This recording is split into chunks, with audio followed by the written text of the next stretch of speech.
With the U.S. Tennis Open in full swing this week, players and fans attending from all over the world, we thought a visit to the International Tennis Hall of Fame and Museum in Newport, Rhode Island was in order. Set in the original rooms of the historic Newport Casino, the museum's aim is to tell the history of the sport and Newport's role as the cradle of American tennis. This National Historic Landmark contains a collection of related memorabilia, art, fashion, and more from the 12th century through the present day. Since 1955, the International Tennis Hall of Fame has honored the game's greatest champions and innovators.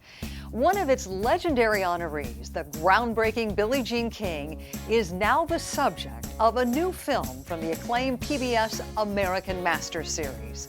You'll have a seat right at center court when this profile airs on PBS on September 10th. Now let's take that trip up to Newport, Rhode Island for a look at the International Tennis Hall of Fame and Museum. It's a wonderful destination for the whole family, set in one of the most beautiful sites along the coast of historic New England.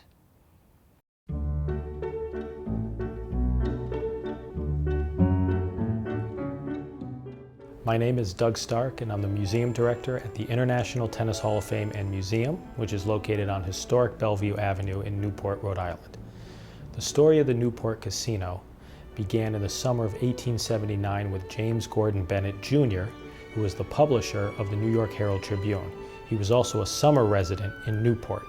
So he purchased the land across the street, and he hired the architectural firm of McKim, Mead & White, and construction started in January of 1880, and 6 months later, in the summer of 1880, the Newport Casino opened.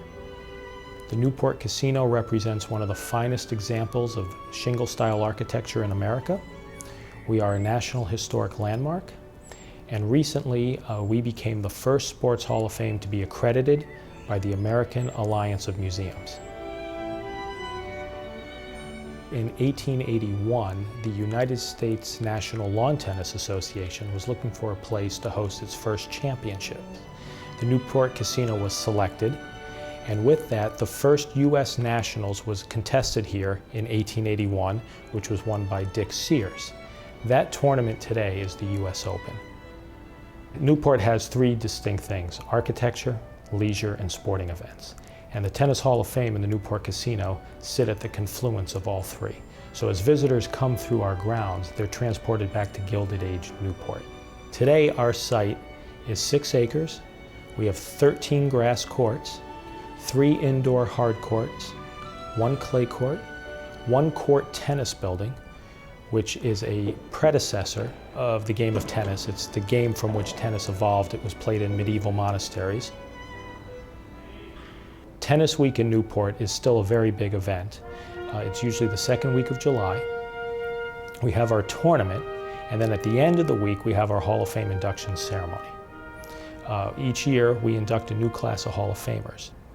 We have 235 Hall of Famers representing 20 countries around the world. Today, our museum occupies the second floor of the Newport Casino. As visitors walk through the museum, they can get a sense both of the history of the Newport Casino as well as the history of tennis. We have a recreated card room.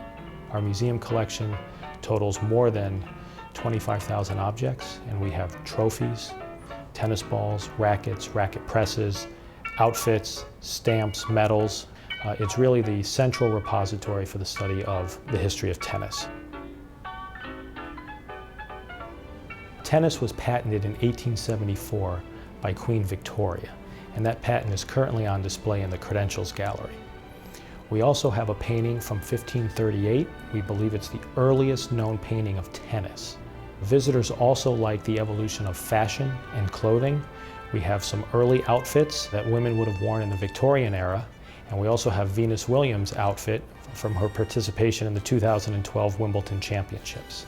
And we also have Roger Federer's outfit from when he participated and won in the 2009 Wimbledon Championship. Also on display is memorabilia from the historic match, the Battle of the Sexes, contested between Billie Jean King and Bobby Riggs in September of 1973. And a lot of visitors still remember seeing that match. on TV, which was quite a spectacle, but obviously it had significant ramifications for equal rights and equal pay in sports in this country. From the start, the Newport Casino was both for men and women, and it's one of the earliest that included women. One of the things that we do when we tell the story of tennis is we tell the evolution and the growth and the development of the game through our Hall of Famers. So with 235 Hall of Famers from around the world, it's an opportunity to give a personal element to the story of tennis. And it's important because people can relate. A lot of our visitors come in and they can remember, oh, I used to play with Jimmy Connor's T2000 racket, or I had a Jack Kramer racket, or they might remember going to a tournament and seeing a Hall of Famer play. And so that's a really unique experience. The next time that you're in Newport, we hope that you'd visit the Hall of Fame. It's a unique opportunity to see and learn about the history of tennis, but also to play on our historic grass courts. And we welcome everyone to Newport and the Tennis Hall of Fame.